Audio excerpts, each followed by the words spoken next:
12वीं के लिए बिहार बोर्ड की तरफ से 2020 में जो परीक्षा आयोजित कराया गया था उसमें जो हिंदी का पेपर हुआ था उसके महत्वपूर्ण वस्तुनिष्ठ प्रश्न को आज हम लोग इस वीडियो में सॉल्व करते हैं। पहला प्रश्न दिया है विभागीय शब्द में प्रत्यय है, यह प्रत्यय हो जाएगा। प्रश्न संख्या 2 है भवन शब्द है तो पुल्लिंग है। तीसरा प्रश्न है आय शब्द का विलोम होगा, बड़ा आसान है, व्यय हो जाएगा। प्रश्न संख्या 4 है अनादर शब्द कौन सा समास है, तो यह नए समास हो जाएगा, विग्रह हो जाएगा न आदर। प्रश्न संख्या 5 है त्रिलोक शब्द कौन सा समास है, तो यह द्विगु समास हो जाएगा, इसका विग्रह हो जाएगा तीन लोकों का समाहार। प्रश्न संख्या 6 कह रहा है उसने कहा था कहानी में किस शहर का चित्रण है, तो शहर है अमृतसर। 7वां प्रश्न है अग्रज शब्द का विलोम है, तो इसका विलोम है अनुज। प्रश्न संख्या 8 दिया हुआ है दर्शनीय शब्द में प्रत्यय है, तो इसमें प्रत्यय अनीय लगा हुआ है। 9वां प्रश्न है कि फरीश्वरनाथ रेणु की पुस्तक है, तो पुस्तक है मैला आंचल। प्रश्न संख्या 10 कह रहा है जर्मन पलटन को किसने मार गिराया, तो लहना सिंह हो जाएंगे। 11वां प्रश्न है उषा शीर्षक कविता के कवि हैं शमशेर बहादुर सिंह। 12 नंबर पे दिया हुआ है भगवान श्री कृष्ण किस कवि के पूज्य थे, तो कवि हो जाएंगे सूरदास। प्रश्न संख्या 13 है अंधे की लकड़ी मुहावरे का अर्थ है, तो इसका अर्थ हो जाएगा एकमात्र सहारा। 14 नंबर प्रश्न कह रहा है पुस्तक शब्द संज्ञा है, तो यह जातवाचक संज्ञा हो जाएगा। नेक्स्ट है 15वां प्रश्न अल्पायु शब्द का विलोम है, तो इसका विलोम हो जाएगा दीर्घायु। 16 नंबर पे कह रहा है रोज शीर्षक कहानी के लेखक कौन है, तो इसके लेखक जो हैं अज्ञेय जी हैं। 17वां प्रश्न है निवास शब्द में उपसर्ग है, तो इसमें नी उपसर्ग लगा हुआ है, वास में नी लगा है। नेक्स्ट है 18 नंबर अरेबा परेबा उदय प्रकाश की कैसी कृति है, तो यह कहानी संग्रह है। आपके बुक में 136 नंबर पेज पे दिया हुआ है, देख लीजिएगा। 19 नंबर पे है अशोक वाजपेयी किस काल के कवि हैं, तो ये आधुनिक काल के कवि हैं। 20वां प्रश्न दे रहा है काठ मारना मुहावरे का अर्थ है, तो इसका अर्थ हो जाता है स्तब्ध रहना। 21 नंबर पे पूछ रहा है कि तुलसीदास की माता का क्या नाम था, तो इनकी माता का नाम था हुलसी।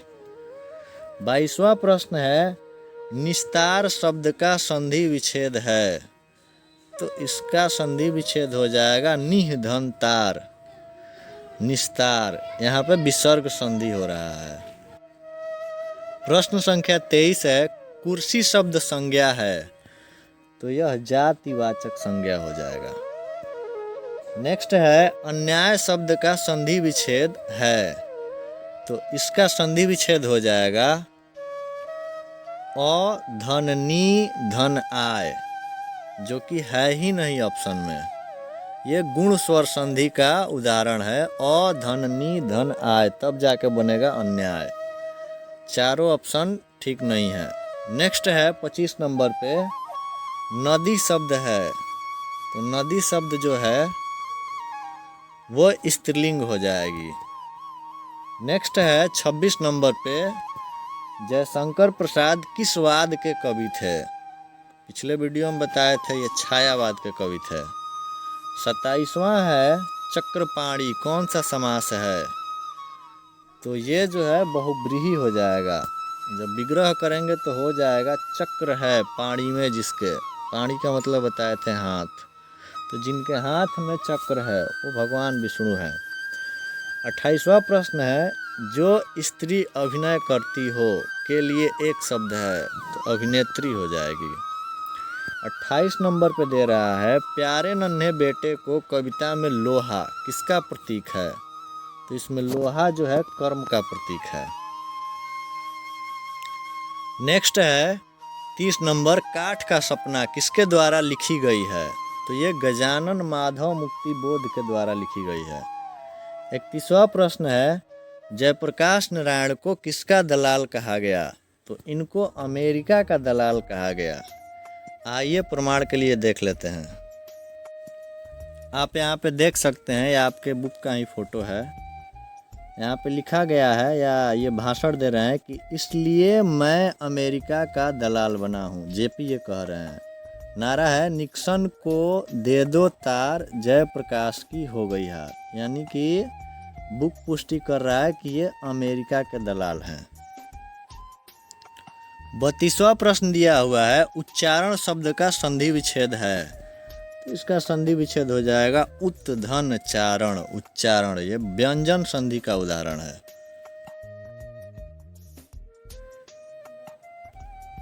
प्रश्न संख्या 33 दिया हुआ है, जगदीश चंद्र माथुर का जन्म कब हुआ था? तो इनका जन्म हुआ था 16 जुलाई 1917 ईस्वी को।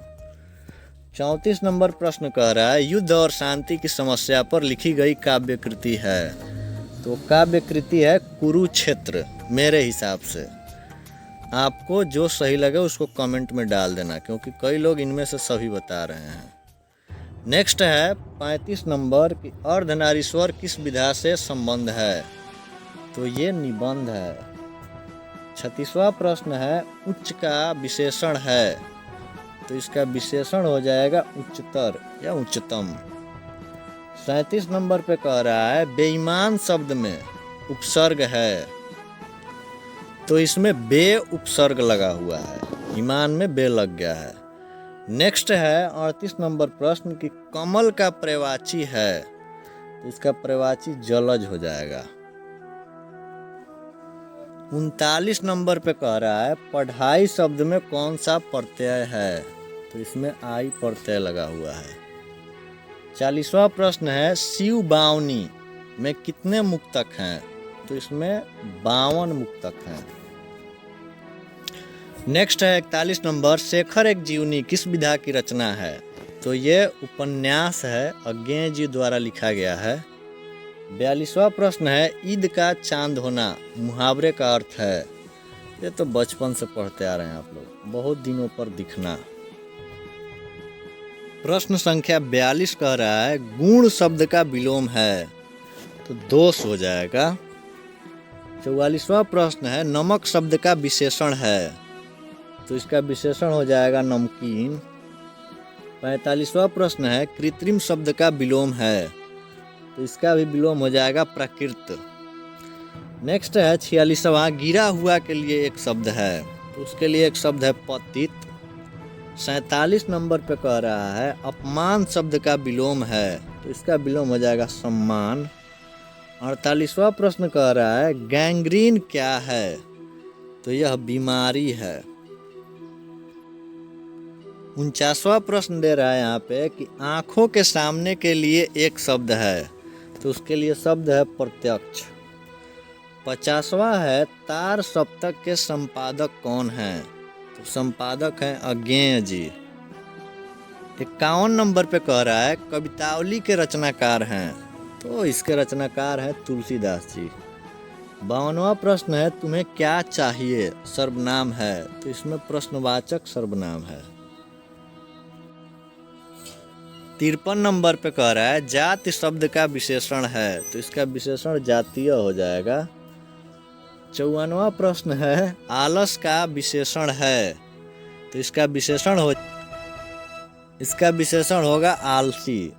नेक्स्ट है 55 नंबर, यथा समय है। तो ये अव्ययी भाव समास है, विग्रह हो जाएगा समय के अनुसार। 56 नंबर पे पूछ रहा है, मलिक मोहम्मद जायसी किस परंपरा के कवि हैं?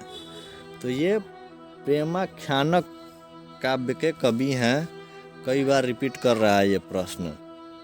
57 नंबर पे दे रहा है, निम्न में से सूरदास की कृति है। तो इसमें सूर सागर हो जाएगा। नेक्स्ट है, प्रतिदिन शब्द कौन सा समास है? तो ये भी अव्ययी भाव समास है, विग्रह हो जाएगा प्रत्येक दिन। अव्ययी भाव में होता ही है प्रथम पद अव्यय, तो प्रत्येक यहाँ पे अव्यय हो जाएगा। 59 नंबर पे कह रहा है आम शब्द है, तो ये पुल्लिंग है, जानते ही हैं आम फलों का राजा है। 60वां प्रश्न है विनय पत्रिका की भाषा है, तो भाषा ब्रज भाषा हो जाएगी यहाँ पे। वीडियो देखने के लिए धन्यवाद।